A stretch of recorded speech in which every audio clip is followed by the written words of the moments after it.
आज IAS IPS की तैयारी कर रहे थे। जिस समय उनके चाचा मामा मौसे के बच्चे न्यू ईयर पे ठुमके लगाते हुए दिखाई देते होंगे, वो सब एक रूम में बंद होकर पढ़ाई करते हुए नजर आते हैं, तब जाके बनते हैं वो IAS IPS। ऐसा नहीं बनते हैं। समझ में आ रहा है? आप किसी बड़े बिजनेसमैन को देख लेना, जिस दिवाली के मौसम में तुम अपने अपने घरों की सफाई करके और अपने घरों में दिए जलाकर और आरती करते हुए दिखाई देते हैं, वो सब बिजनेसमैन दिवाली के दिन अपना घर अपना दुकान संभालते हुए दिखाई देते हैं कमाने के लिए। पागल ही तो है, आया ना? अब धनतेरस के दिन देखना, अच्छे अच्छे बिजनेसमैन ज्यादा माल बिके इसलिए रोड पे खड़ा करके बैठ जाते हैं। जिस भोर में तुम सोते हो, किसी जो अच्छे जगह पे जो शॉप होती है, जिनकी पॉश एरिया में जहां भीड़ भाड़ होता है, रात को 3 बजे वो सारे बिजनेसमैन जाकर अपना माल उतरवाते हैं, अपने दुकानों में डलवाते हैं। पागल ही तो है, आया ना? हम तो सोते हैं घर में, लेकिन जाओ, हमें तो सुबह दिखाई देता है उनका दुकान लहराता हुआ, लेकिन उसके पीछे कितनी मेहनत कर रही है हम नहीं देखते। पागल ही तो है। हर सक्सेस के लिए आपको पागल के जैसा मेहनत करना पड़ेगा, यूं नहीं फोकस होके मेहनत करना पड़ेगा, तब जाके सक्सेस आएगी, ऐसे नहीं आएगी। अभी आप वो नहीं कर पा रहे, अपने को ये करना है। कर सकते हैं? yes. याद रखो, मेरे अपलाइन मेरे को एक ही चीज बोलते थे कि सर, जब दुनिया बोलने लगे ना तुझे कि तू पागल हो गया है, तो समझ लो कि तुम सही तरफ की पर चल रहे हो, सही ट्रैक पे चल रहे हो। लोग बोलने चाहिए स्लीपियस को लेके पागल हो गया, सोते समय स्लीपियस, जागते समय स्लीपियस, तब आता है असली मजा काम करने का।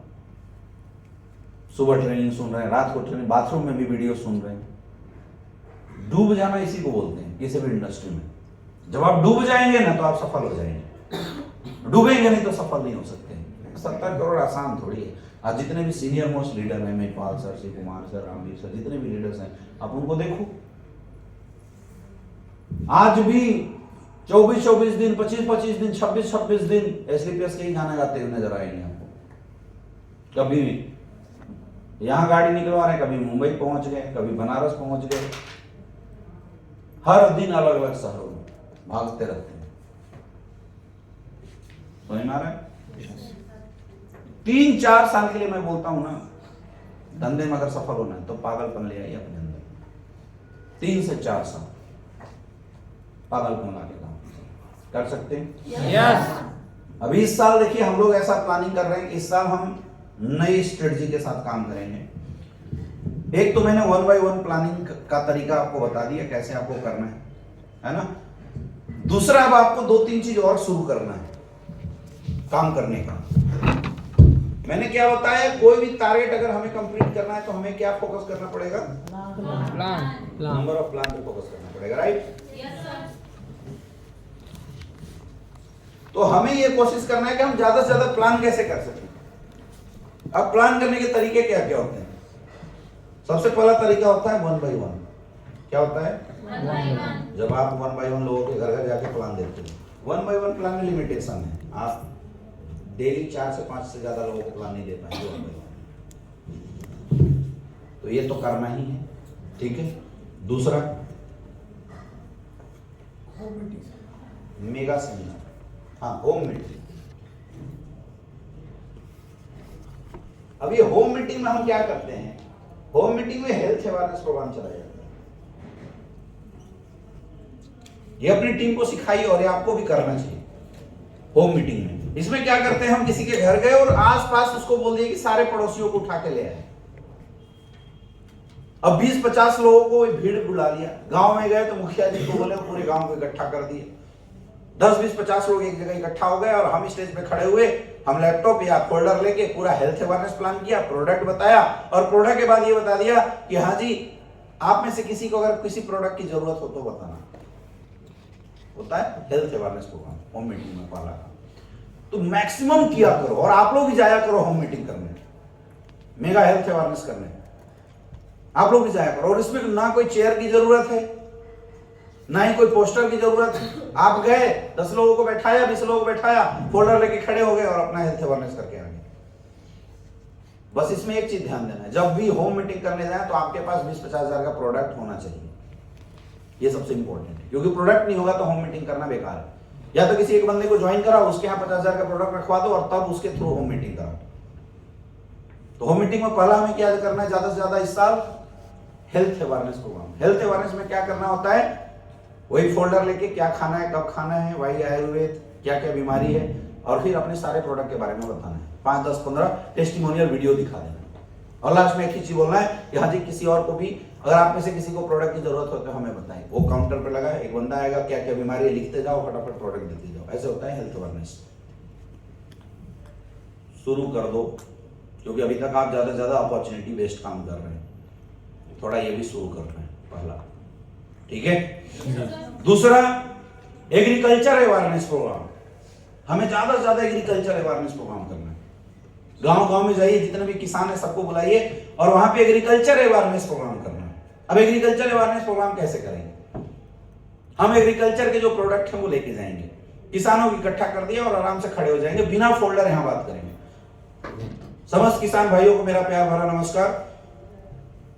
दोस्तों मेरा नाम सो एंड सो और स्वागत है आज के इस एग्रीकल्चर अवेयरनेस प्रोग्राम में। दोस्तों हमारी संस्था एसजेपीएस वेलनेस प्राइवेट लिमिटेड, इसने एक रिसर्च किया कि पिछले कई सालों से जो लोगों की खेती करने के तरीके उसमें बहुत सारा बदलाव आया हुआ है। बहुत सारी बदलाव की वजह से या तो लोगों की फसल कम उग रही है या तो भूमि बंजर होती चली जा रही है। अब इस पर रिसर्च किया गया तो पता चला पुराने दौर में लोग खेतियां करते कैसे थे। पुराने दौर में लोग मवेशी बांध दिया करते थे अपने खेतों में। पुराने दौर में लोग गोबर वगैरह खेतों में डाल दिया करते थे। घर की राख जो होती थी उस राख को लोग खेतों में छिटवा दिया करते थे। और चूंकि उस समय फसल की डिमांड इतनी कम होती थी, इन विधियों द्वारा उपजाए हुए फसलों से लोग आसानी से खाना प्राप्त कर लेते थे। लेकिन धीरे धीरे देश का पॉपुलेशन बढ़ता चला गया, जमीनें घटती चली गई। जहां पे पहले लोग फल फूल उगाते थे वहां लोगों ने घर बना लिया। अब ऐसे समय में, ऐसे दौर में किसान बेचारा क्या करे, लोगों ने अपने फसलों को उगाने के लिए तरह तरह के कृत्रिम तरीकों का इस्तेमाल करना शुरू कर दिया, जैसे पेस्टिसाइड, इंसेक्टिसाइड का छिड़काव, डीपी यूरिया का धड़ल्ले से इस्तेमाल करना। आज जो डीपी यूरिया आप अपने खेतों में इस्तेमाल करते हैं मेरे दोस्त, हमें नहीं पता, लेकिन हम अपने खेतों का सर्वनाश कर रहे हैं। कैसे? आपने देखा होगा कि पिछले 4-5 साल डीपी यूरिया इस्तेमाल करने के बाद आपके खेतों में शायद ही केचुओं की संख्या बची होगी। महसूस किया आपने? पहले क्या होता था, जब हल चलता था तो जगह जगह केचुए निकले हुए दिखाई देते थे, लेकिन आज आप देखते होंगे कि जब हल चलता है आपको एक भी केचुए नहीं दिखाई देते। क्यों? क्योंकि डीपी यूरिया इस्तेमाल करने की वजह से, खास करके जो यूरिया व्हाइट वाली हम इस्तेमाल करते हैं उसकी वजह से सारे केचुए मर गए। हिंदुस्तान इकलौता ऐसा देश है जहां पे यूरिया अलाउ है, बाकी हर जगह बैन हो चुका है। लेकिन हम लोग फसल उगाने के चक्कर में धड़ल्ले से इस्तेमाल करते हैं। मैं आपको बोलता हूं एक प्रैक्टिकल करके देखना। आप 4-5 केचुए लेना और एक मुट्ठी आप यूरिया उनके ऊपर डाल देना, खून की उल्टी करता हुआ केचुआ वहीं मर जाएगा। आप सोचिए, जो किसान का मित्र था, जिसका काम था खेतों में के अंदर उपजाऊ क्षमता को बढ़ाना, खेतों के अंदर तक वो क्या होल करते थे जिससे ऑक्सीजन की मात्रा पौधों के जड़ों तक बनी रहती थी, लेकिन हमने उनको खत्म कर दिया, सर्वनाश कर दिया। अब फसलों को पौष्टिकता देने के लिए हम डीपी और कृत्रिम खाद का इस्तेमाल करने लग गए, तो फसलें तो उगी, लेकिन 1 से 2 बार के बाद जो भूमि था वो अनुपजाऊ होता चला गया। और आज यही वजह है कि तरह तरह की बीमारियां हमारे फसलों को लगती चली जा रही है, क्योंकि जब फसलों को नेचुरल चीज मिलेगा ही नहीं तो बीमारियां ऑब्वियस ही लगेगी। अब इसका समाधान क्या है? इसका एक तो समाधान है वो तरीका जो आप पहले किया करते थे, लेकिन क्या आज दोबारा संभव उतना गोबर लाना? क्या आज संभव है? क्या हर किसी के लिए उतना संभव है नए तरीके से कंपोस्ट तैयार करना? ये बात हमारी संस्था जानती थी, इसलिए दोस्तों हमारी संस्था एसजेपीएस वेलनेस प्राइवेट लिमिटेड ने आपके लिए प्रोवाइड किया है ऑर्गेनिक खाद, जो कि हर्बल तरीके से तैयार किया गया है। हमारा पहला खाद है भूविटा। जब आप फसलों की तैयारी करते हैं उस समय आप ये प्रोडक्ट डाल देंगे, इससे सबसे पहला फायदा ये होने वाला है कि आपकी फसल कभी भी पानी के लिए उचित बनी रहेगी। ये सॉइल कंडीशनर का काम करता है, यानी भूविटा डाल के जब आप जुताई करते हैं उसके बाद जब आप सिंचाई करेंगे तो आपकी भूमि की जो वाटर रिटेंशन कैपेसिटी होती है वो काफी अच्छी बनी रहती है। कंडीशनर देखा है जैसे बालों में लगाते हैं तो क्या बाल रूखा नहीं होता, ताजा ताजा लगता है, वैसी सॉइल कंडीशनर हमारा भूविटा। आपको कोई अलग से खाद डालने की जरूरत नहीं पड़ेगी, इतना शानदार प्रोडक्ट है। और सबसे मजे की बात कि आज जितने रेट में आप डीपी यूरिया का इस्तेमाल करते थे उसी रेट में आपको एसलीपीएस वेलनेस ये भूविट आपको प्रोवाइड करती है। जोरदार तालियां होनी चाहिए। जब आप सिंचाई करते हैं, सिंचाई के बाद जो आप बाहर से खाद डाला करते थे उसके लिए हमारी संस्था ने आपको प्रोवाइड किया है इको हरियाली, जो पहली सिंचाई के बाद आपको अपने फसलों में डालना है। आपके फसलों को ग्रोथ को बढ़ाएगा। इसके अंदर पीजीपीआर ग्रोथ प्रोमोटर डाला हुआ है, आपके फसलों की ग्रोथ को बढ़ाएगा। ये 3F फार्मूले के ऊपर काम करता है, 3H3F फार्मूले के ऊपर काम करता है। आपके भूमि की ह्यूमस कैपेसिटी को बढ़ाने का काम करता है। यानी एक बार इस्तेमाल कर दिया, चाहे गन्ने का फसल हो, चाहे कोई भी साग सब्जी की फसल हो, चाहे रबी फसल हो, हर फसलों के लिए उचित है, आप इस्तेमाल कर सकते हैं। दोस्तों, आज कीटनाशक का इस्तेमाल हम लोग इतना करते हैं, कीट से तो बचा लेते हैं, लेकिन वो जो केमिकल हम खाते हैं उससे हजारों बीमारियां होती है। उसके लिए हमारी संस्था ने आपको यहाँ पे प्रोवाइड किया एग्रो 90 पीजीपीआर। ये सिलिकॉन बेस्ड होता है, जो फसलों के ऊपर छींट देने से एक लेयर सिलिकॉन का बना देता है। यानी अब उसके बाद कोई भी फसल अगर फूल लगाए तो फूल को झड़ने से बचाएगा, और कोई भी फसल के ऊपर वायरस और बैक्टीरिया आक्रमण नहीं कर सकता। और ये चारों प्रोडक्ट इस्तेमाल करने से आपकी फसल 5 से 10 गुना पैदावार क्षमता बढ़ेगी। और मैं ऐसे नहीं बोल रहा हूं, हमारे पास इसके प्रमाण है।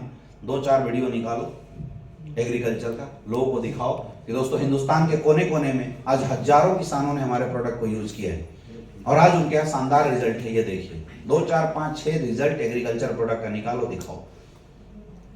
समझ में आ रहा है? और लास्ट में बताना है कि दोस्तों आप सोच रहे होंगे कि अगर इतनी अच्छी प्रोडक्ट है इसके रेट बहुत अच्छे बहुत ज्यादा होंगे। मैं आपको बताना चाहूंगा इसके रेट आप जो डीपी और यूरिया इस्तेमाल करते हैं उससे भी सस्ता है। आज 1 एकड़ इस्तेमाल करने के लिए मात्र आपको 499-500 रुपए खर्च करने की जरूरत है। मुझे बताइए सस्ता है या महंगा है? सस्ता है। क्या आप लेना पसंद करेंगे? तो यहाँ पे हमारा काउंटर लगा हुआ है, जितने लोग भी लेना चाहते हैं, जितने किसान भी इंटरेस्टेड हैं, अगर आपको विश्वास नहीं, बोलता हूँ आज इस साल आप आधा फसलों में हमारा प्रोडक्ट इस्तेमाल कीजिए, आधा फसल आप अपने तरीके से उगाइए। मैं गारंटी देता हूँ अगले साल आपकी आधा फसल के डबल और ट्रिपल पैदावार क्षमता अगर आधा फसल ना क्रिएट कर दे तो बताना। और मुझे ये विश्वास है कि अगले साल से आप सारे प्रोडक्ट के लिए हमारा ही प्रोडक्ट इस्तेमाल करेंगे। तो मैं चाहता हूं जितने भी लोग हैं वो सारे लोग यहां से रजिस्ट्रेशन करके अपना प्रोडक्ट ले सकते हैं। प्रोडक्ट 2 लाख 3 लाख के निकल रहे हैं एग्रीकल्चर अवेयरनेस प्रोग्राम करने से। इसमें क्या टफ है मुझे बताओ? कुछ नहीं। क्या मुश्किल है? लेकिन किया आपने अभी तक? करो। इसको बोलते हैं हम एग्रीकल्चर अवेयरनेस। ये सब होम मीटिंग का पार्ट है। होम मीटिंग मतलब गांव में जाओ, कई ऐसे ग्रुप होती है, उन ग्रुपों को पकड़िए, और ये आप लोगों को इसमें लीड लेना पड़ेगा। फ्रेशर नहीं कर पाएंगे ये सब काम। इन चीजों के लिए आपको जाना पड़ेगा मार्केट में, आपको घर घर जाना पड़ेगा, आपको गांव जाना पड़ेगा। एक बार गए, घूमे, मुखिया से बात किया, गांव के 10-20 लोगों से बात किया, पूरे लोगों को इकट्ठा कर लिया। समझ में आ रहा है? समझ में आ रहा है? यस। कुछ 2-4 तेज तराज लोग हैं, उनको लास्ट में रोक के रखो, बोलो भाई साहब क्या आप लोग चाहते हैं ये जो खाद है आपको अगले साल से फ्री में मिले?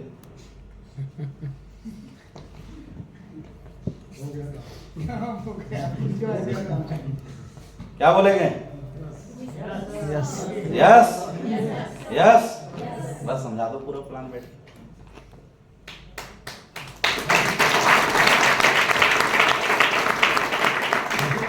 समझ में आ रहा है? और ये काम फ्रेशर नहीं कर पाएंगे। इस काम का पहल आप सबको अलग अलग एरिया में करना पड़ेगा। बात समझ में आ रही है? बार बार करना पड़ेगा। हो सकता है पहली बार में रिजल्ट कुछ खासे ना आए, 2-3-4 बार करोगे ना तो लोग समझ जाएंगे कि यार ये काम तो सही में इनका जो प्रोडक्ट है वो अच्छा है। क्योंकि लुटेरे एक बार जाते हैं, लेकिन जो अच्छे लोग होते हैं वो बार बार जाते हैं। पब्लिक भी इस बात पर विश्वास करती है। एक बार जाके आ जाओगे ना तो सोचेगा लूटने आया था, चला गया, नहीं आया। लेकिन 2 बार 3 बार जाओगे, कई लोग आधे दूसरी बार में आएंगे, कई लोग तीसरी बार में आएंगे, और कई लोग तो होंगे कि चौथी बार में आ जाएंगे। आप ये कर सकते हैं। तो होम मीटिंग्स को भी इस साल ज्यादा से ज्यादा प्रमोट कीजिए। अगला होता है इंस्टीट्यूशनल मीटिंग। आप कॉलेजों को टारगेट कीजिए, कॉलेजों में जाइए, वहां पे आप हेल्थ अवेयरनेस प्रोग्राम कीजिए और पूरा बिजनेस प्लान बताइए स्टूडेंट को। कई सारे संस्थाएं होती है ना, गायत्री परिवार, आशा परिवार, आशा की बहुत सारी ग्रुप होती है महिलाओं की, तो आप लोग जाया कीजिए, उनके पूरे ग्रुप में जाके आप प्रोग्राम किया कीजिए। कई कोचिंग इंस्टीट्यूट होते हैं, एसएससी, बैंक, पीओ, ये सब की तैयारी करने वाले, उन इंस्टीट्यूट में भी आपको टारगेट करना है, वहां भी जाना है, उन लोगों को भी इस हेल्थ अवेयरनेस प्रोग्राम के बारे में बताना है। वहां भी बहुत लोग प्रोडक्ट लेंगे और बहुत लोग बिजनेस भी लेने वाले लोग होते हैं। समझ में आ रहा है? तो मैक्सिमम ज्यादा से ज्यादा अप्रोचिंग बढ़ाइए, सो दैट कि हमारा ये नंबर ऑफ प्लान वाला टारगेट ज्यादा से ज्यादा निकलता चले। मैंने क्या बोला है, रिजल्ट कितना आता है इस बात पे हम फोकस नहीं करेंगे इस साल, इस बात पे फोकस करेंगे कि हम प्लान कितना ज्यादा कर रहे हैं, क्योंकि प्लान ज्यादा से ज्यादा करेंगे तो रिजल्ट ऑटोमेटिकली ज्यादा से ज्यादा आएगा। बात समझ में आ रही है? आया ना? आपके सुल्तानपुर के एरिया में एक लड़का है, उसने 25 लाख का खाद बेचा है 3-4 महीने। वो जो पिछला फसल का सीजन आया अभी, गेहूं, अभी तो गेहूं पक गया होगा ना? अच्छा, धान की हुई होगी ना, फसल की कटाई हुई होगी। हाँ, धान की फसल जब लगी थी 25 लाख का प्रोडक्ट बेचा था अकेले लड़के ने।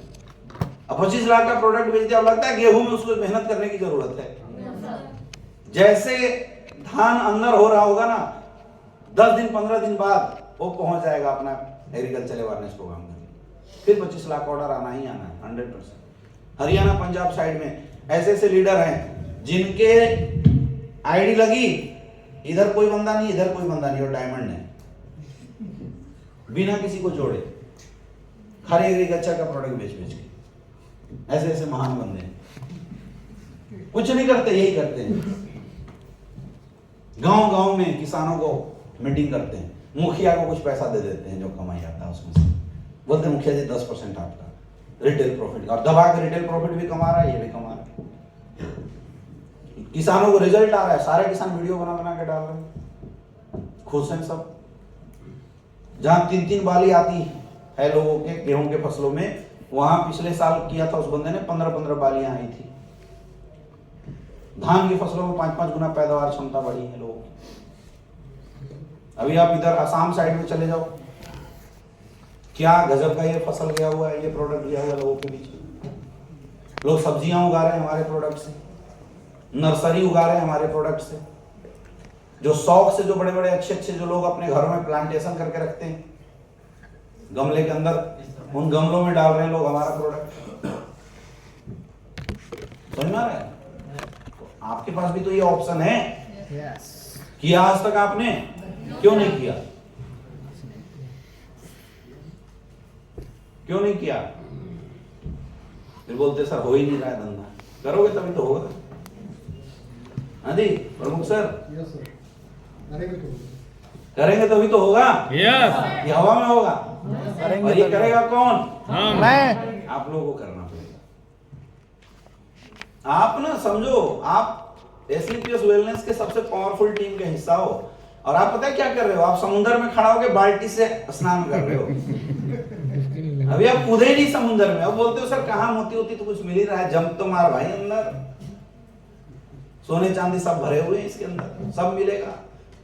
लेकिन आपको एटलीस्ट ये श्योर तरीका जो है ग्रोथ करने का, इसको अपनाना।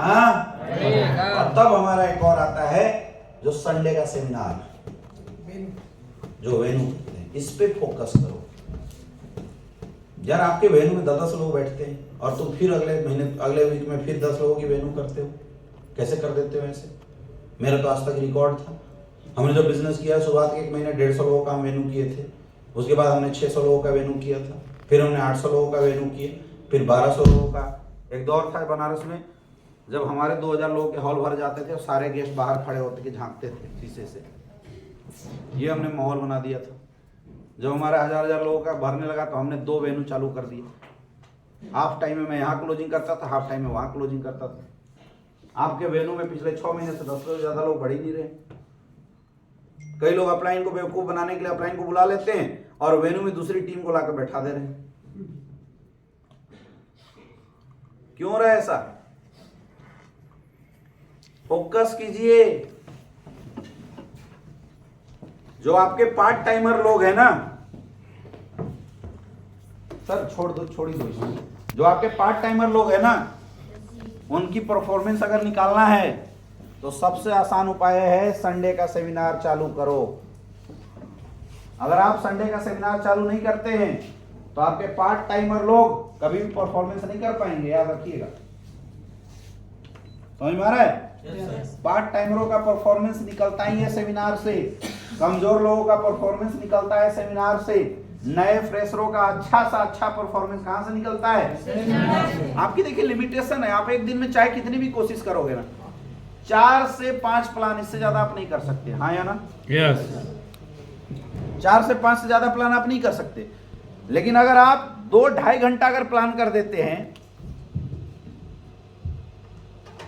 अगर आप 2-2.5 घंटा अगर आप प्लान कर देते हैं तो संडे के दिन आप चाहे तो 250 लोगों को प्लान दे सकते हो 2 घंटे में, या तो 600 लोगों को प्लान दे सकते हैं।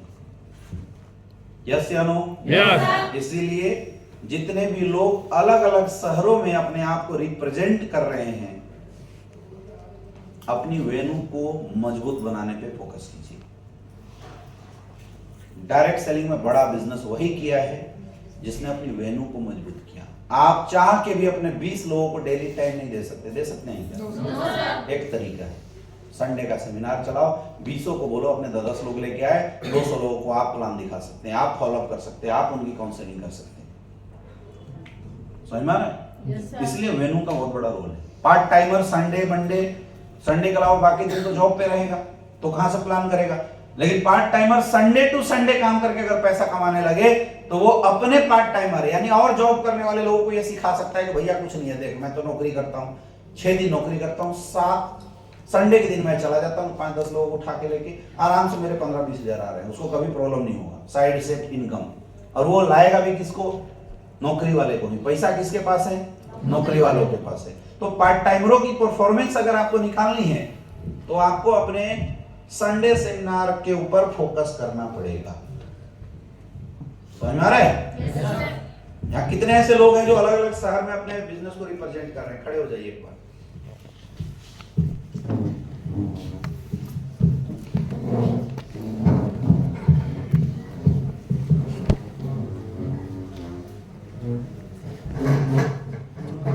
हरि गोविंद जी, आप क्यों नहीं खड़े हो रहे?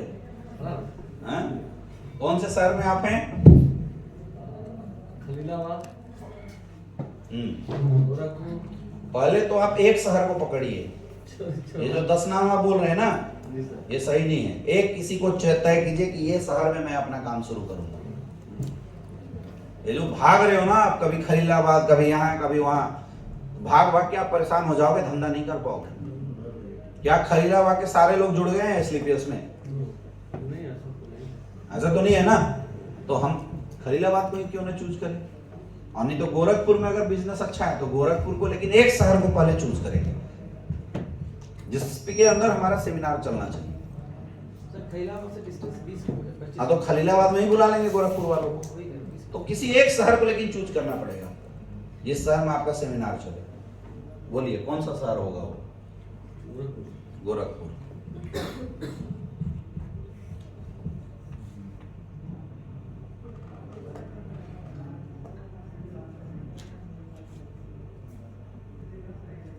ठीक है।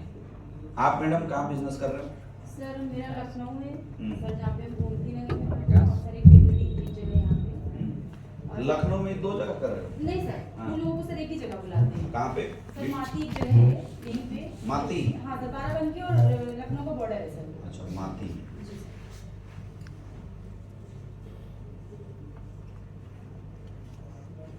ठीक है। आप सर? पडरौना उधर। हैं? पडरौना। पडरौना। पडरौना का वेन्यू आप संभालते हो? पडरौना में प्रेजेंट रहता हूँ। प्रेजेंट रहते हो, संभालते हो? आपका तो एक सिंगल वेन्यू होना चाहिए जिसमें केवल आपकी टीम है। बेतिया होता है गुड्डे, उनके टीम से हैं अर्जुन जी। बेतिया होता है गुड्डे। बेतिया 2। तो आपको तो बेतिया संभालना चाहिए। पडरौना में तो सर भी जाते होंगे। आपके नाम पे कौन सा वेन्यू है? सफायर? स्टार्टिंग से पडरौना ही काम किया। स्टार्टिंग से? तो कोई दूसरा सर क्यों नहीं अभी तक डेवलप किया? कौन करेगा? फोकस किया जा रहा है। कहाँ? देवरिया सर। देवरिया। तो देवरिया में रूम लेके जाओ, बैठ जाओ, ऐसे नहीं होता है फोकस। फोकस का मतलब होता है हम जाके वहां बैठ जाए, 15 दिन 10 दिन काम करें, 1 महीना काम किए, फिर अपलाइन की एक्टिविटी कराएं, जब वहां के लोग खुद वेन्यू संभालने लगे तो हो गया हमारा काम, फिर वहां से वापस आ जाए। एक वेन्यू तो ऐसा होना चाहिए ना जिसको आप डेवलप करो। ये पडरौना का वेन्यू तो सरवन जी ने डेवलप किया है, आपके नाम पे क्या है?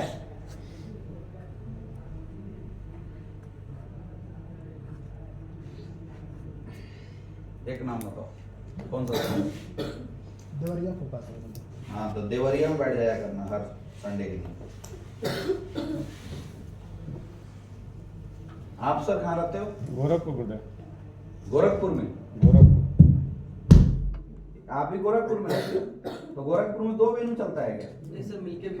गुरुदेव स्टार्टअप इनका तो चलता है। किया था हमने, हाँ। इन्हीं का चलता है गुरुदेव। हमारा चलता है गुरुदेव। अच्छा उन्हीं मेरा नहीं चलता। नहीं तो इसी में आप जाते हैं? हाँ अभी 1-2 बार गए थे। हाँ ठीक है, कोई दिक्कत नहीं है, मिलके भी कर सकते हैं। और आपका? बेतिया गुरुदेव, वेस्ट चंपारण। तो पडरौना कौन चला रहा है?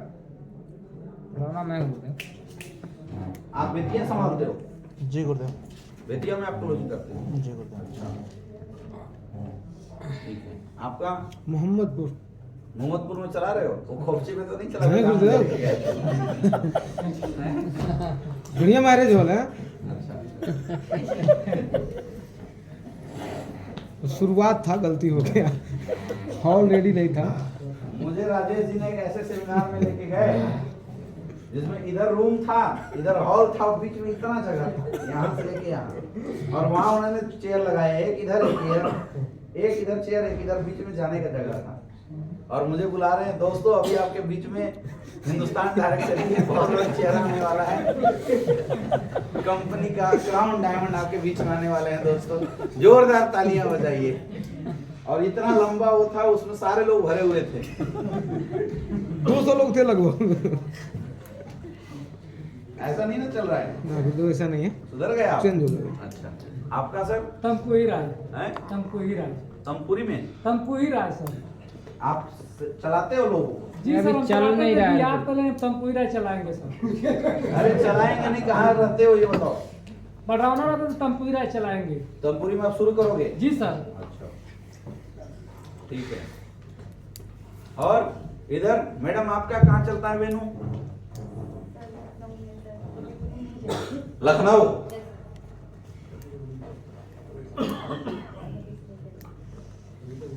ओके। और आपके सर? सर एक अमेठी सर के साथ चलता है, हाँ। वहाँ रामगढ़ रांची में चलता है। रांची में चला रहे हो वेन्यू? रांची में है सर? वो मौलाना साहब चलाते हैं। हैं? मौलाना साहब मौलाना साहब चला रहे हैं आप? रांची में चला रहे हो हर संडे को? हमने 15 दिन में पहुंचते हैं सर। हर संडे चलना चाहिए। अब यहाँ दूर पड़ जाता है। अच्छा, और बाकी इधर वाले सब? सिवान में चला रहे हो आप? किसकी टीम है ये? राजेश जी चला रहे हैं सिवान में। अब सुनो, ये जो बोल रहे हैं ना चला रहे हैं, अब ये चलता कैसे वो सुन लो, तब बताना कि चला रहे हैं नहीं चला रहे। ठीक है, क्या कैटेगरी होना चाहिए चलने के लिए? बैठिए बैठिए। अब सुनिए क्या होता है वेन्यू। कहीं कोई एक बंदा खड़ा होकर वेन्यू नहीं चला सकता है। वेन्यू अगर कहीं चल रहा है तो सबसे पहले 10 लोगों की कोर टीम होनी चाहिए। 10 कोर टीम होता है, एक रजिस्टर लिखना पड़ता है जिसमें 10 कोर टीम का साइन होता है कि वी आर एग्री, हम एग्री हैं वेन्यू चलाने के लिए। उसमें एक बंदा सिटी होस्ट बनता है और एक बंदा होता है सिटी को होस्ट। अगर कोई बोलता है मैं वेन्यू चला रहा हूं तो मैं पूछ सकता हूं वहां का सिटी होस्ट कौन है, को सिटी होस्ट कौन है, कोर टीम में कौन कौन लोग हैं। अब यही 10 लोगों की रिस्पॉन्सिबिलिटी होती है वेन्यू मैनेजमेंट का। अब जो वहां के सीनियर टॉप लीडर होते हैं उन सबको रखा जाता है इस कोर टीम मैनेजमेंट में। यही वेन्यू मैनेजमेंट करते हैं। समझ में आ रहा है? एक सिटी होस्ट होगा, एक को सिटी होस्ट होगा। अब ये सिटी होस्ट और को सिटी होस्ट यही 2 लोग मिलके पूरा वेन्यू ऑर्गेनाइज करते हैं, जिसमें ये मदद लेते हैं इन 10 कोर टीम की। ऐसे प्रॉपर वेन्यू चलता है। अब वेन्यू में 2 चीज चलता है, पहला फ्राइडे का ट्रेनिंग और दूसरा संडे का सेमिनार। अगर ये दोनों चीज नहीं चल रहा है मतलब गड़बड़ है, फिर आपका शहर डेवलप नहीं हो पाएगा। बच्चे पैदा करने का भी सिस्टम चाहिए और बच्चों को एजुकेट करने का भी सिस्टम चाहिए। नेटवर्कर लाने का भी सिस्टम चाहिए और नेटवर्कर को एजुकेट करने का भी सिस्टम चाहिए, नेटवर्कर बनाने का भी सिस्टम चाहिए। और ये दोनों काम, लाने का सिस्टम है फ्राइडे संडे का सेमिनार और उनको बनाने का सिस्टम है फ्राइडे का ट्रेनिंग।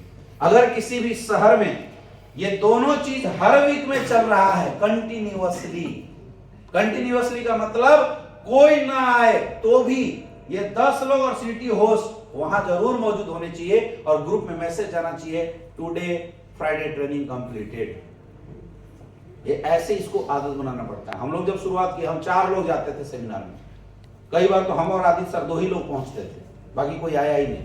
लेकिन हमने कभी बंद नहीं किया, हमने कभी किसी के ना आने से इसको ऑफ नहीं किया। हम फिर बैठते थे, एनालाइज करते थे कैसे लोग बढ़ेंगे।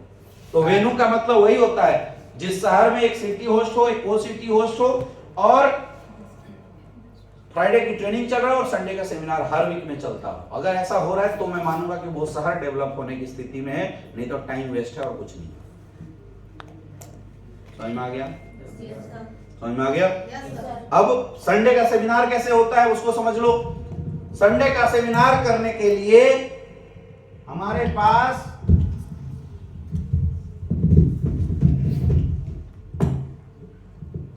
चार प्लानर होने चाहिए। कितने? कई सेमिनार में मैं देखता हूं एक ही बंदा खड़ा हुआ और सारा प्लान कर दिया, गलत।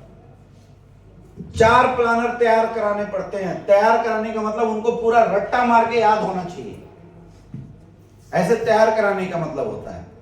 समझ में आ रहा है? 4 प्लानर होना चाहिए। पहला जो एंकरिंग करेगा, हर बार एंकरिंग वही करेगा और कोई नहीं करेगा, जबरदस्ती कोई नहीं घुसेगा। एंकरिंग का जिम्मा उसी का होगा। दूसरा, एक बंदा ऐसा तैयार होगा जो हेल्थ अवेयरनेस प्रोग्राम करेगा, जो कंपनी इंट्रोडक्शन, हेल्थ अवेयरनेस और प्रोडक्ट की जानकारी देगा। तीसरा, एक बंदा ऐसा होगा जो बिजनेस प्लान प्रॉपर बताएगा। ये बिजनेस प्लान बताएगा और कुछ नहीं बताएगा, इसी के स्पेशलाइज होना चाहिए। कभी ये प्लानर ये काम कभी ना करे और ये प्लानर ये काम कभी ना करे, सबके एक्सपर्ट होने चाहिए अलग अलग। और चौथा, एक बंदा ऐसा होना चाहिए जो वहां का टॉप अचीवर होना चाहिए, वो करेगा क्लोजिंग। ऐसे होता है बिजनेस में वेन्यू। क्या कर रहे हो ऐसा? इसलिए बोल रहा हूं वहां कम से कम 1 by 1 प्लान। जैसे कोई भी नया सारा डेवलप करना हो तो पहले वहां जा जाके 1 by 1 प्लान करो, हेल्थ अवेयरनेस प्रोग्राम करो, कुछ लोगों को इकट्ठा कर लो, कुछ लोग बना लो। जब हो जाएंगे तो फिर मीटिंग कर करके ये तैयारी करा लो, तब सेमिनार लॉन्च करो। हो रहा है ऐसा? हो रहा है? जी आपके यहाँ होता है? कहाँ हो रहा है? गौरीगंज में हो रहा है ऐसा? 4 प्लानर आते हैं? ठीक है, फिर गुड। आपके यहाँ हो रहा है सर? गोरखपुर? खरीदाबाद में तो हो रहा है। 4 प्लानर हैं वहां पे? तो फिर क्या हो रहा है? सर है, प्लान करते हैं और क्लोजिंग कभी मैं करता हूँ, आचार्य सर मीटिंग करते हैं। 4 प्लानर चाहिए। 4 हैं सर। कहाँ है? कौन कौन है? एंकरिंग कौन करता है? एंकरिंग के लिए एक लड़का है और हेल्थ अवेयरनेस प्रोग्राम करते हैं आपके गोविंद सर, और बिजनेस प्लान करते हैं आचार्य सर, और मैं जो करता हूँ क्लोजिंग। बिजनेस प्लान कौन करता है? बिजनेस प्लान जी आप करते हैं बिजनेस प्लान? आपको आता है अच्छे से? अच्छा। और हेल्थ अवेयरनेस सर करते हैं सर आप हेल्थ अवेयरनेस? अच्छा। और क्लोजिंग आप करते हैं? ऐसे ही परफेक्ट चलना चाहिए, कहीं भी चलना चाहिए। और तैयारी करके जाया करो, वीडियो सुन के जाया। वहां डायलॉग वही बोलना है जो बोलना चाहिए, फालतू नहीं। हाँ, तो आप वीडियो सुन के जाइए। प्लान करने में संडे को जा रहे हैं तो सुबह उठ के वीडियो 2 बार सुन लें, ताकि हम जाएं तो फ्रेश प्लान करें। तैयार करके प्लानर को जाना चाहिए प्रॉपर तरीके से। समझ में आ रहा है? यस।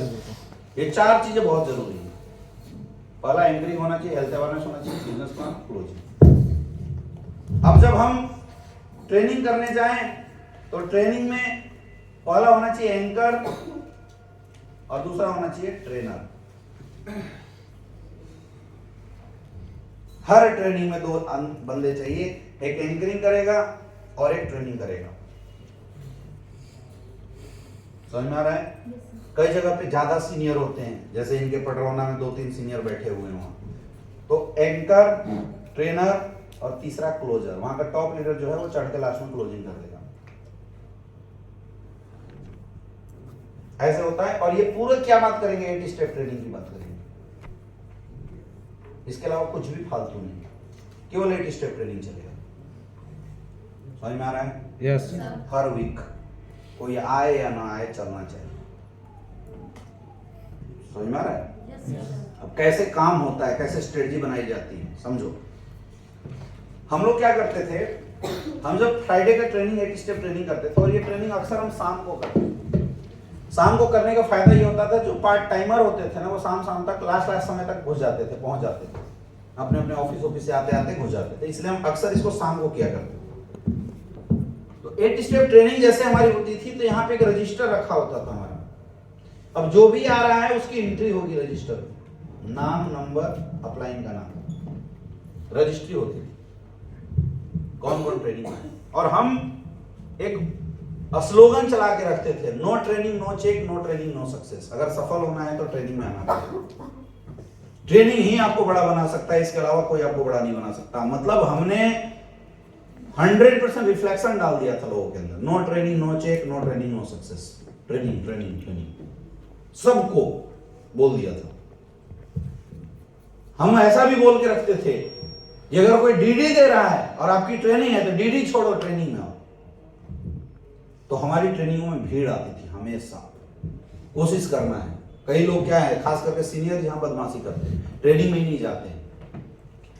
जो ट्रेनिंग में नहीं जा रहा उसको 2-3 बार वार्निंग करो, और उसका वेन्यू का जो सिस्टम है उसमें ब्लॉक कर दो, उसको आने ही मत दो, उसकी अलाउ ही नहीं होगी। थोड़ा टफ होना पड़ता है। समझ में आ रहा है? ट्रेनिंग में जो टाइम से नहीं आ रहा है उसको निकाल दो, बाहर खड़ा कर दो, चाहे वो कोई भी हो, डायमंड भी क्यों ना हो, निकाल दो बाहर खड़ा। डिसिप्लिन यहाँ पर होना चाहिए। समझ में आ रहा है? यस तो टाइम पे लोग आए, ट्रेनिंग हुआ, रजिस्टर मेंटेन हुआ। जैसे हमारा ट्रेनिंग खत्म होता था तो फिर जितने भी लोग थे हम उनकी राउंड द टेबल बनाते थे, ऐसे जैसे अभी आप बैठे राउंड द टेबल। अब हम सबसे पूछते थे। तो दोस्तों इस बार हम लोग 250 लोगों का सेमिनार करने वाले हैं। चलिए जी बताइए आपके कितने लोग आएंगे संडे को? 20 लोग आएंगे, बहुत बढ़िया। आपके सर कितने लोग आएंगे? 25 लोग, बहुत बढ़िया। आपके कितने लोग आएंगे? 15 लोग हैं? 15 लोग 15 लोग। लेकिन सर टीम तो आपकी बड़ी, आपके तो 35 लोग आने चाहिए, आप 15 कैसे बोल रहे हो? अब हम यही काउंसलिंग किया, यही काउंसलिंग किया, ये बोला नहीं 20 लोग आएंगे। सर आपके कितने? 20 लोग आएंगे। हाँ ठीक है। आपके 10 लोग। सर आपकी टीम तो बहुत बड़ी, आपके तो सर 20 आने चाहिए। 5 लोग है ना आपके साथ? जी जी 5 मिला के 2-2 करेंगे तब भी तो आपके 4-4 करेंगे तो 20 लोग आने चाहिए ना। 20 लिखवा हुआ। तो हमें एक अंदाजा लग गया इस बार सेमिनार में मेरे कितने लोग आ रहे हैं। 20 दूनी 40, 10 50, 40, 90 लोग। तो 90 गेस्ट प्लस 90 ये 180 लोगों का मेरा सेमिनार तय हो गया। दिमाग में आ गया कैलकुलेशन। अब अगर मेरे पास आ गया है कि मेरे 180 लोग आ रहे हैं, तब हम जब सेमिनार करेंगे ना उस दिन मेरे पास 180 फॉर्म का जीरोक्स कॉपी रखा रहेगा। ये तैयारी तुम नहीं करते हो, यही है प्रॉब्लम। ये तैयारी आपको करना पड़ेगा। समझ में आ रहा है? Yes. तो हम कैलकुलेशन ले लिए, छोटी टीम है मेरी, ये 5 ही लोग हैं वहां, तो 5 से पूछ लिया। अगर इतने सारे लोग हैं तो हम सबसे पूछेंगे, मैडम आपके कितने, आपके कितने, आपके कितने, आपके कितने, आपके कितने। इसमें से एक बोला सर मेरे एक भी नहीं। क्यों नहीं आएंगे? इनविटेशन लिस्ट खत्म हो गया। अच्छा इनविटेशन नहीं, चल कल तो मेरे साथ टाइम देना। अब कल मैं ग्राउंड में इसको इनविटेशन सिखाऊंगा, और मेरे भी लोग होने चाहिए। अगर डाउनलाइनों के लोग हैं तो मेरे भी, यार मेरे भी लिख दे, मेरे 4 आएंगे, लिख दो। अब मेरे पास पूरा कैलकुलेशन आ गया, हर लोगों को मिला के मेरे 250 लोगों का सेमिनार है। तो हम 250 लोगों का अनाउंस किए, चलो दोस्तों इस बार 250 लोगों का सेमिनार करते हैं। 250 लोग आएंगे, पक्का 25 ज्वाइनिंग तो निकाल लेंगे अपन भी। अब संडे के दिन सेमिनार में सारे लोग पहुंच गए, हर बंदा आ रहा है, 250 गेस्ट आए। 250 गेस्ट अगर 2 घंटे में प्लान देखेंगे, बताओ 25 ज्वाइनिंग आएगी नहीं आएगी? जो काम आपको पूरे सप्ताह में करना था हमने कितने दिन में करवा दिया?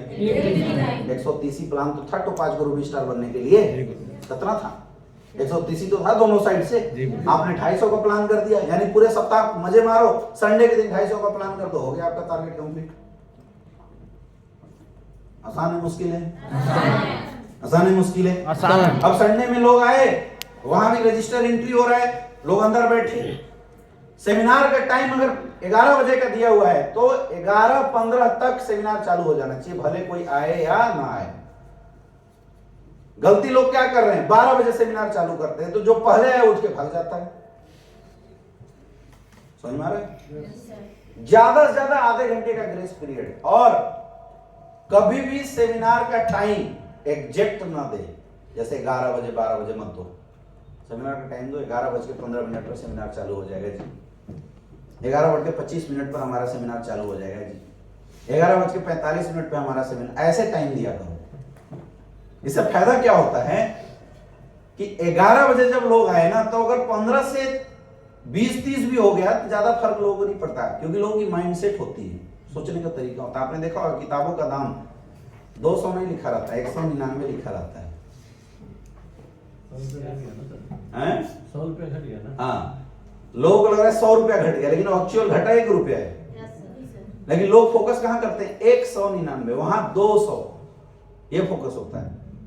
400-500 नहीं लिखेंगे, 499, 300 नहीं लिखेंगे, 299, ये साइकोलॉजी होता है। समझ में आ रहा है? तो ये साइकोलॉजी हमारे यहां भी काम करता है, हमारे धंधे के अंदर भी काम करता है। तो हमेशा कभी भी सेमिनार और ट्रेनिंग के टाइम दो तो एग्जैक्ट मत दो 11 बजे। क्या देना है, 11:15। क्या देना है, 11:25, 30 नहीं, 11:25, 11:45, ऐसे टाइम दिया। तो इससे जो लोग के एक भागने वाली जो रूटीन है ना, वो कम हो जाएगा। जितने भी सीनियर लीडर्स हैं उनको स्ट्रिक्ट करो आज के बाद कि भैया अगर 11:15 का टाइम है तो तुम्हें 11 बजे तक रिपोर्ट कर देना है। गेस्ट आने की मैक्सिमम टू मैक्सिमम 11:45 तक गेस्ट की एंट्री लेंगे, उसके बाद गेस्ट की एंट्री बंद हो जाएगी। लेकिन प्लान 11:30 बजे स्टेज पे एंकर चढ़ जाना चाहिए, कोई आए या ना आए एंकर चला जाना चाहिए। ऐसे रूटीनबद्ध तरीके से सेमिनार चलाया जाता है। जैसे सिस्टमेटिक सेमिनार आप जितना रूटीनबद्ध तरीके से चलाओगे आपका बिजनेस उतना अच्छा होगा। समझ में आया?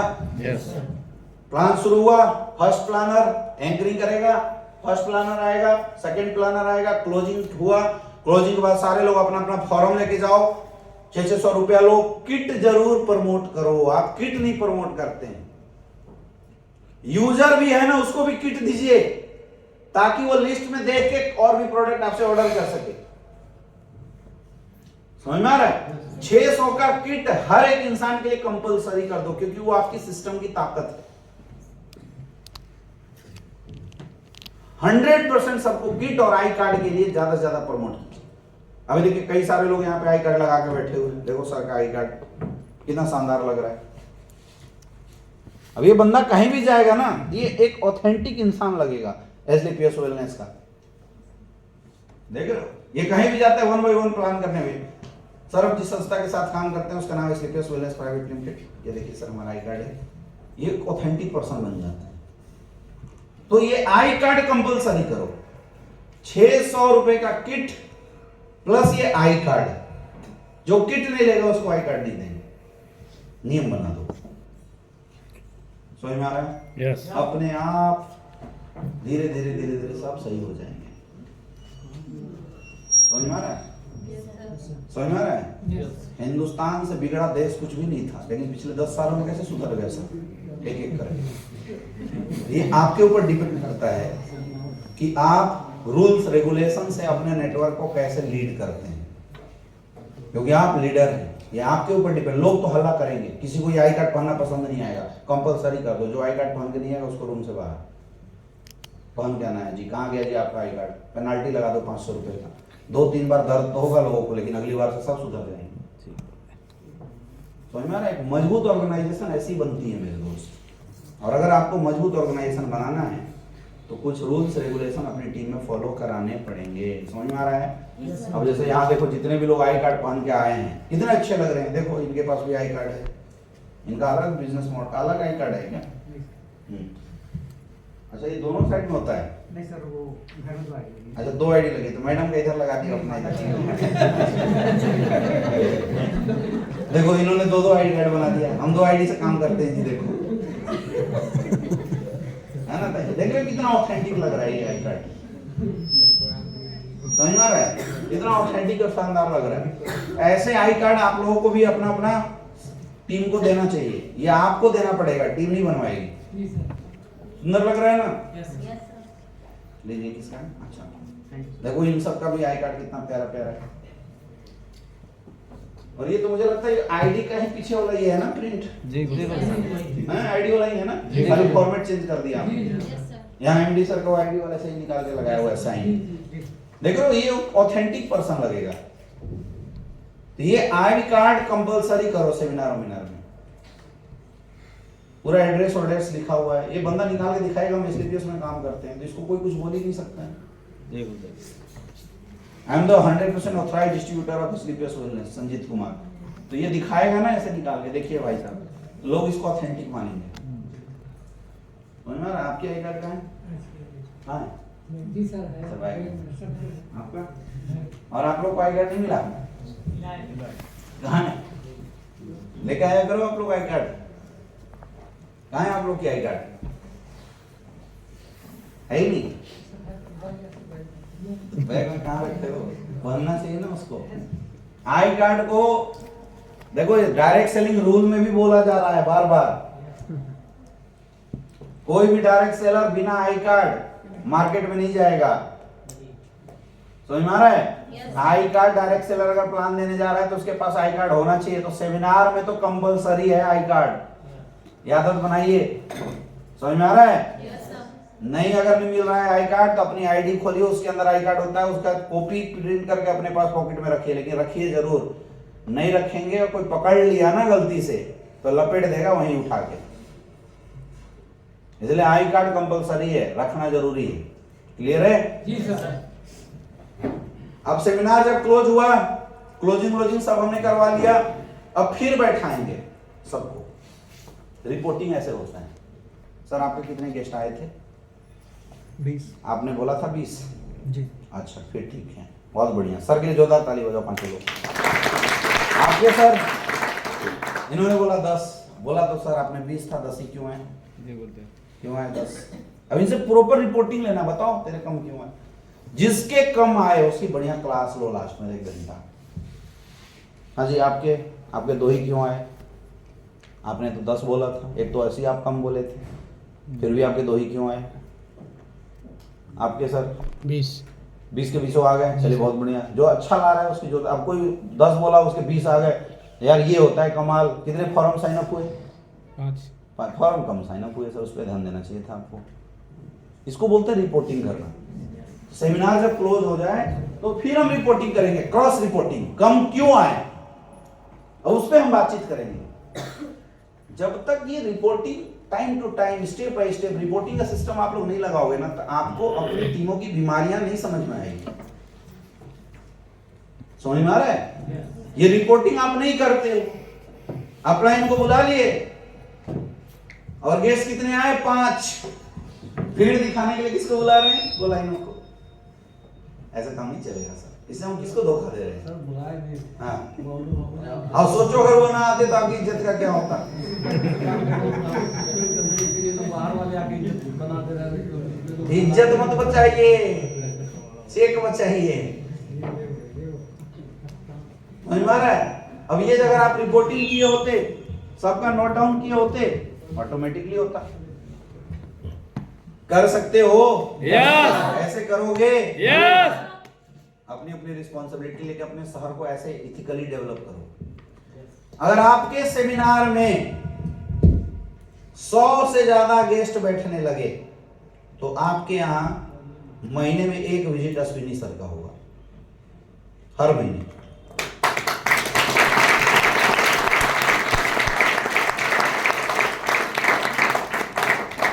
समझ में आ रहा है? जी यस सर। अगर आपके 100 के गेस्ट बैठने लगे, 100 से ज्यादा गेस्ट बैठने लगे, तो आपके यहाँ ब्लू डायमंड की क्लोजिंग मिलेगी। और अगर नहीं बैठ रहे हैं आप, वो ब्लू डायमंड का भी टाइम नहीं देगा सेमिनार में।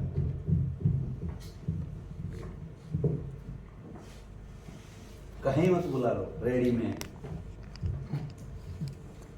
जब बुला रहे हो तो टिकट छपवाओ। अगर कभी भी ब्लू डायमंड का टाइम ले रहे हैं, भाई BMW आ रहा है आपके यहाँ, टिकट छपवाओ 50 रुपए का। सबको दो, गेस्ट के लिए फ्री, लीडरों के लिए 50 रुपए का टिकट। दो तरह का टिकट होना चाहिए, रेड टिकट, ग्रीन टिकट। समझ आ रहा है कैसा होना चाहिए? ग्रीन टिकट और रेड टिकट। तो रेड टिकट पे चार्ज होगा, और रेड टिकट किसके लिए? लीडरों के लिए, और ग्रीन टिकट किसके लिए? गेस्ट। तो एक टिकट पे 10 गेस्ट तक लाया जा सकता है। ऐसे करके कुछ भी प्लानिंग बनाओ, भीड़ बढ़ाओ। जब भी कोई आपका सीनियर टाइम दे तो स्पेशल उसको सेमिनार बना दो। उसमें क्या करना है? जब कुछ नहीं करना है, थोड़ा 2-4 फूल माला का जुगाड़ कर लेना स्टेज पे पहुंचने से पहले। बढ़िया फूल माला करके ब्लू डायमंड की क्लोजिंग कराओ, धड़ाधड़ रिजल्ट क्लोज हो। समझ में आ रहा है? आपके सेमिनार में अगर टोटल 100 लोग, गेस्ट प्लस जो लोग हैं वो, अगर इतने लोग आने लगते हैं, ब्लू डायमंड में तो ये 200 हो जाना चाहिए मेरे ख्याल से, तो आपको स्टार सफायर का क्लोजिंग मिलेगा। ऐसा कुछ फिक्स बना के आपको काम करना चाहिए। 50 लोग हो गए तो टोपाज रूबी स्टार क्लोजिंग कर रहे हैं। और हर वीक में एनालाइज करो कि मेरे पिछले वीक से इस वीक में लोग गेस्टों की संख्या बढ़ी है कि घटी है। अगर घटी है तो लोगों को ट्रेनिंग दो, लिस्ट बनाओ, इनविटेशन बताओ, प्लान करना सिखाओ, इनविटेशन करने का तरीका डिटेल में सिखाओ। समझ में आ रहा है? इससे आपके बिजनेस कई गुना रफ्तार से बढ़ेंगे और यही आपके धंधे का जान है। आज आप लोग देखते होंगे कि जो पडरौना का बिजनेस है या कुशीनगर का बिजनेस, वो लगातार क्यों ग्रो कर रहा है? कई लोग बोलते हैं सर प्रोफाइल। मैंने डायरेक्ट सेलिंग में यहाँ के बिजनेस से छोटा प्रोफाइल कहीं नहीं देखा, लेकिन क्यों ग्रो कर रहे हैं? सिर्फ सेमिनार की ताकत है। क्योंकि जब सब मिल जाते हैं ना, तो सबकी ताकत एक दूसरे के काम आ जाती है। आप बड़े बड़े लीडर होके भी क्यों धराशायी हैं? क्योंकि अभी आप बिखरे हुए। समझ में आ रहा है? तो हर प्रोफाइल को अगर ग्रो कराना है तो आपको अपने एक शहर में अपना सेमिनार बड़ा डेवलप करना पड़ेगा। कर सकते हो? और मैं बोलता हूं एक सादे सब सदे, सब सादे सब जाए। एक सेमिनार अगर डेवलप कर लोगे ना, तो आपके लोग उसी सेमिनार से सीख के कई शहरों में सेमिनार करने लग जाएंगे। लेकिन अगर आपका खुद का सेमिनार नहीं है ना, तो आप तो लीडर किसी काम के हो ही नहीं। समझ में आ रहा है? ऐसे सेम डाल्टनगंज में खुद का सेमिनार होना चाहिए और हर वीक में ग्रोथ के रूप में होना चाहिए। अगर आज 100 लोग बैठे तो हम प्लानिंग करेंगे, स्ट्रेटजी बनाएंगे, इनविटेशन सिखाएंगे अपने लोगों को, ग्राउंड में जाकर इनविटेशन सिखाएंगे कि अगले वीक में 200 कैसे आए, फिर 300 कैसे आए, 400 कैसे आए, ऐसे भीड़ बढ़ाएंगे। हम लोग थे ना, टारगेट देते थे अपने लोगों को, हाँ जी इस वीक में जितने लोगों के 10 गेस्ट आएंगे उनको एक लैपटॉप बैग गिफ्ट मिलेगा। गेस्ट लाने पे गिफ्ट है। बताओ भीड़ बढ़ेगा नहीं बढ़ेगा? लैपटॉप बैग मिलता 300-400 रुपए में, तो हम आराम से 5-6 लैपटॉप बैग का अरेंजमेंट कर लेते थे, 2000 खर्चा किए, भीड़ बढ़ेगी हमारी 200-250, क्यों हर बंदा कोशिश करता था।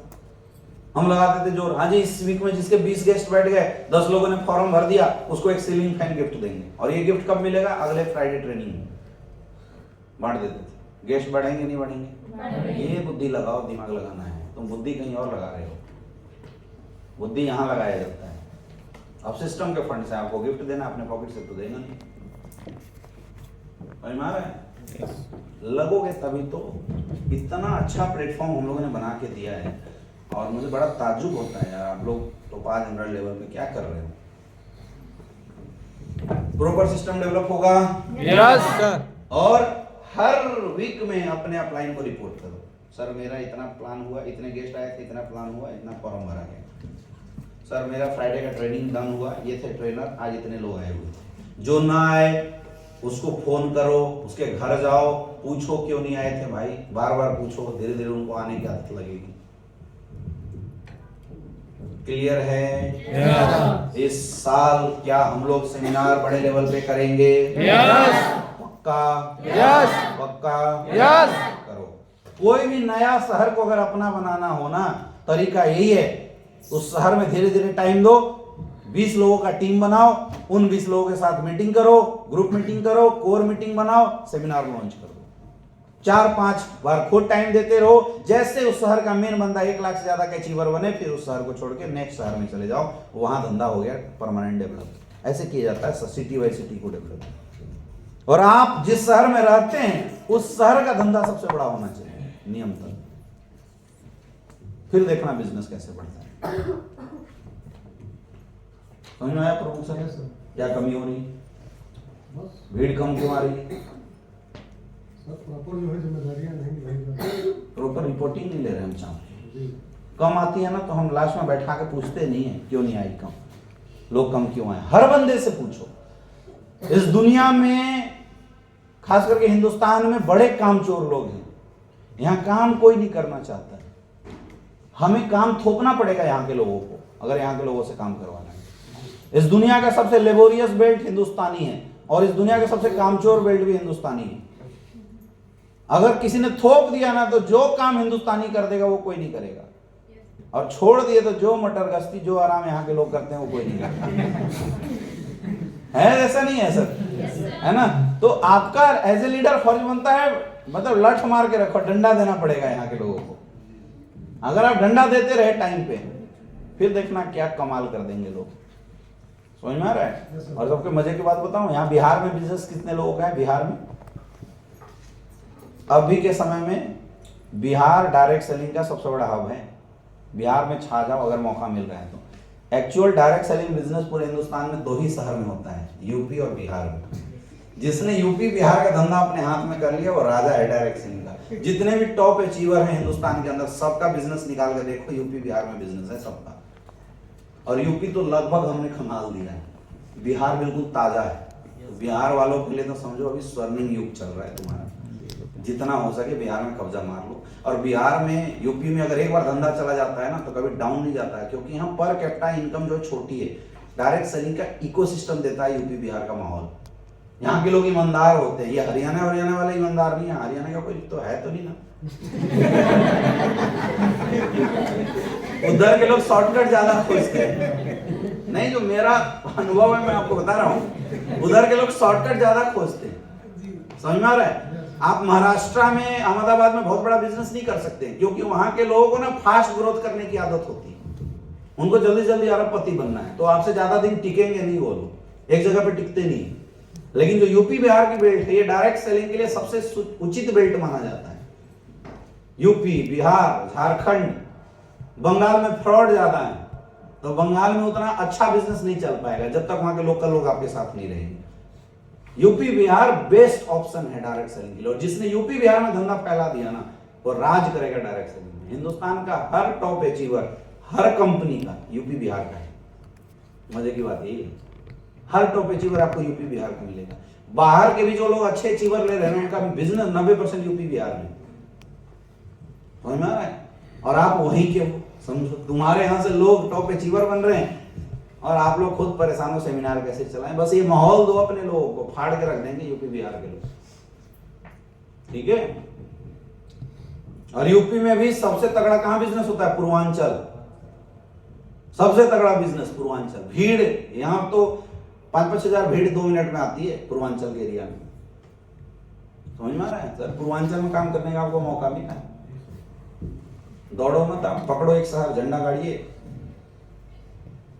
ठीक है? तो इस बार क्या करेंगे? इस साल से फ्राइडे ट्रेनिंग, संडे सेमिनार। आपको अपना सेमिनार 3 वीक खुद संभालना है। एक टाइम आपको सीनियर का मिलेगा।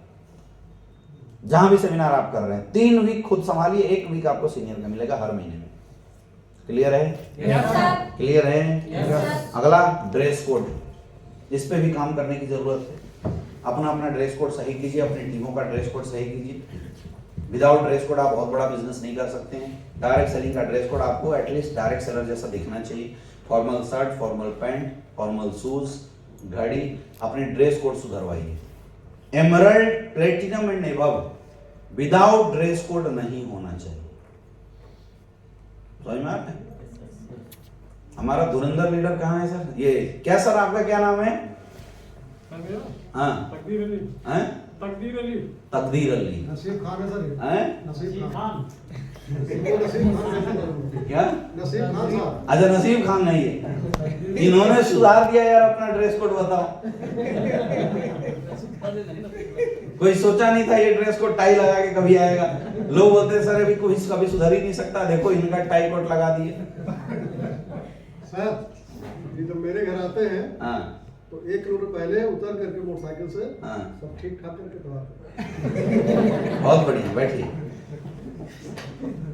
आपको ड्रेस कोड पे भी अपनी टीम के साथ काम करना है और खुद भी काम करना है। अच्छे अच्छे ड्रेस कोड सही करना है। टूल्स आपके पास होना चाहिए।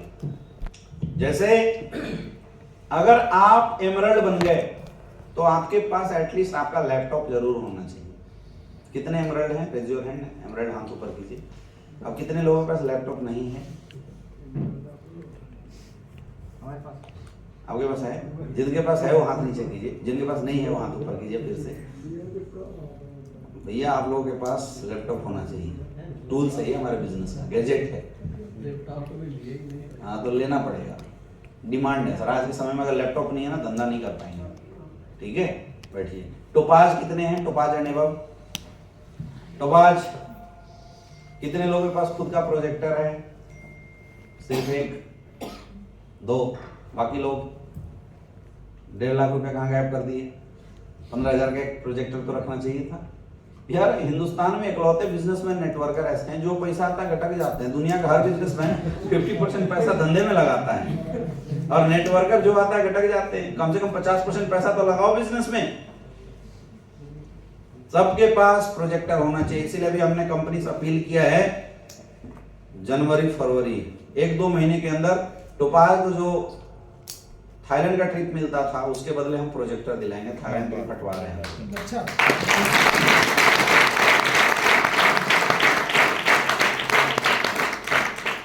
अभी हमने रिक्वेस्ट डाला और हो सकता है रिक्वेस्ट अप्रूवल हो भी जाए, क्योंकि एसलीपीएस में कभी भी कुछ भी हो जाता है। तो टोपाज को प्रोजेक्टर अभी हम देंगे, क्योंकि टोपाज सब 1.5 लाख का चेक आता है गटक जाते हैं। तो उससे बढ़िया है कि आप कम से कम प्रोजेक्टर एक रहेगा। कुछ ना करो, फिल्में देखोगे घर में बैठ के, लेकिन लार्जेस्ट सर्विस संडे का सेमिनार तो चलाओगे हैं? कभी हेल्थ अवेयरनेस करने गए, एग्रीकल्चर अवेयरनेस करने गए तो जाके प्रोजेक्टर लगाओगे तो गांव वाले कम से कम प्रोजेक्टर देखने के बहाने तो आएंगे वहां पे, है ना। तो इसीलिए अभी मुझे लगता है फरवरी से लागू हो जाना चाहिए। फरवरी के बाद जितने भी लोग टोपाज बनेंगे सबको थाईलैंड ट्रिप नहीं मिलेगा, प्रोजेक्टर मिलेगा कंपनी को।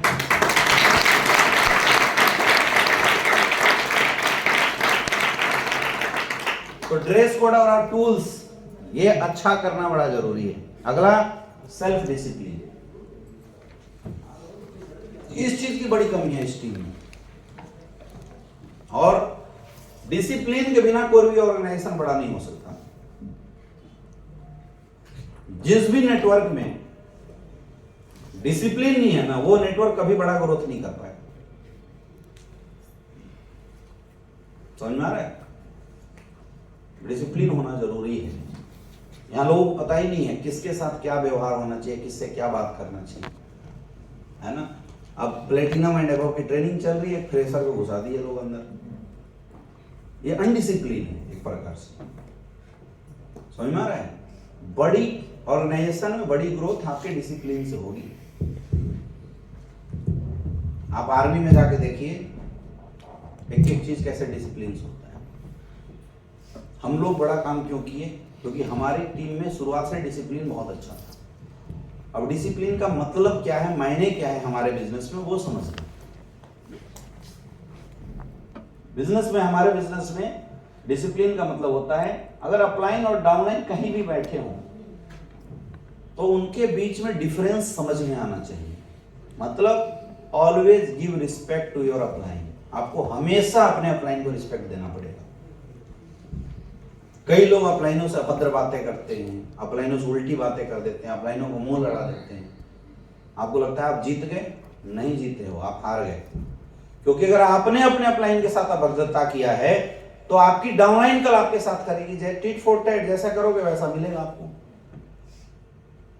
ऐसे बहुत सारे नेटवर्क को मैंने देखा जो धड़ल्ले से वहां तक पहुंचे, 60-70 सेल पे बजाए, लेकिन इस टीम में एक बड़ी प्रॉब्लम थी, कोई भी डाउनलाइन अपलाइन को कुछ भी बोल देता था और नीचे वाले जो थे वो देख रहे थे। अब नीचे वाले शुरू में नहीं बोलते हैं, कब बोलते हैं? जब थोड़े बड़े हो जाते हैं, प्लेटिनम एमरल्ड होने लग जाते हैं, तब बोलते हैं। अब जिस दिन वो बड़े लीडर बने, नीचे वालों ने उनको बोलना शुरू कर दिया। 70 सेल का बिजनेस 7 सेल पे चला गया। 7,000 एसपी का बिजनेस 700 एसपी पे चला गया, सिर्फ डिसिप्लिन गड़बड़ होने की वजह से। Always give the respect to your upline.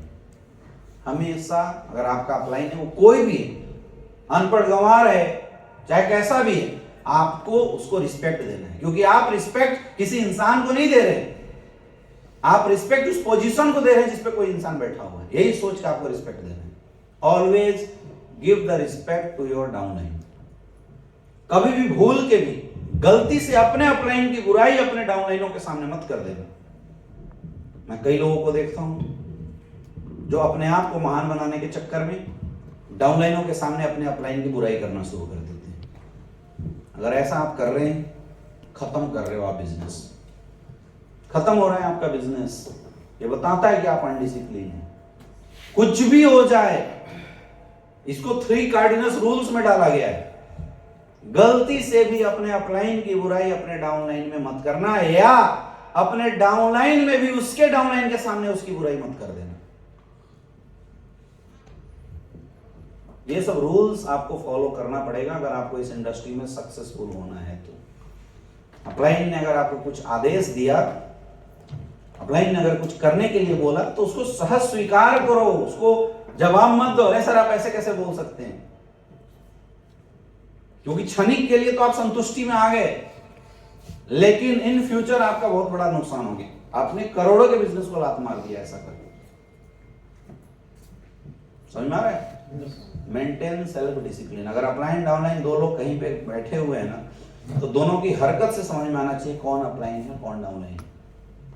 Always respect your upline, चाहे कोई भी हो। कई बार ऐसा होता है कि हमारा बिजनेस अच्छा चल जाता है, हमारे अपलाइन का बिजनेस अच्छा नहीं चलता। तो ऐसे समय में भी आपको अपने अपलाइन की रिस्पेक्ट जरूर करनी है, तब भी करना जरूर है, क्योंकि रैंक से नहीं। अगर वो अपलाइन है, कभी उसने आपकी मदद करी है, कभी वो आपके साथ ग्राउंड में गया है, कभी उसके परफॉर्मेंस से आपके बिजनेस को प्रॉफिट मिला है, तो आपको उसकी रिस्पेक्ट करनी चाहिए। बात समझ में आ रहा है? बात समझ में आ रहा है? Yes. कई लोगों को मैं देखता हूं कि बिजनेस में राजनीति करने लग जाते हैं। इसकी बुराई उसके पास, उसकी बुराई उसके पास, उसके बारे में उसके पास, उसके बारे में उसके पास। खाली मन शैतान का वास। आप बिजनेस में तरक्की करने आए थे, राजनीति करने आए थे? तरक्की करना। क्यों करने लग जाते हो? मत किया करो। और आपको लगता है कि पता नहीं चलता, आप जिसकी बुराई कर रहे हो उसको पता नहीं चलता है? अब ये चुपके से अगर सरवण सर की बुराई यहां करने लगे, तो आपको क्या लगता है ये सरवण सर को नहीं बताएगा? चाहे तुम्हारा कितना भी बड़ा दोस्त हो मेरे भाई, कभी ना कभी तो मतभेद होगा जी गुड। उसी दिन उठा के ट्रांसफर कर दिया। अब सरवण सर का आपके प्रति क्या इमेज हो जाएगा? खत्म हो गया ना बिजनेस यहीं। समझो, छोटी सी गलती की वजह से हमने तो अपना माना था, लेकिन एक दिन जिस दिन आपसे गड़बड़ हुई, क्या किया? अब आप दोनों का रिश्ता कैसा रह गया? क्यों करें हम ऐसा? आज के समय में तो भाई मोबाइल भी जो है ना, ये सजीव है। ये जो आपके हाथ में मोबाइल है ना, ये आपसे ज्यादा आपको जानता है। इसको पता है तुम किससे किससे बात करते हो और क्या क्या बात करते हो। इसको पता है तुम कौन कौन सा वेबसाइट देखते हो, अब कब कब कौन सा वेबसाइट देखते हो। इसको पता है तुम कौन कौन सा अकाउंट खोलते हो, तेरे अकाउंट में किस किस में कितना पैसा है। नहीं पता? आपको सबका पासवर्ड नहीं पता, लेकिन इसको सबका पासवर्ड पता है। एक बार जैसे डाले इसमें सेव हो जाता है, सब पासवर्ड इसको पता है। तुम्हारा सबसे बड़ा दुश्मन तो यही है, हाँ या ना? अगर इसका मन बस चले तो तुम्हें 4 घंटा इंगेज कर देगा। ऐसे इसी वीडियो दिखाएगा, तुम छोड़ोगे ही नहीं। यस या नो? आज टेक्नोलॉजी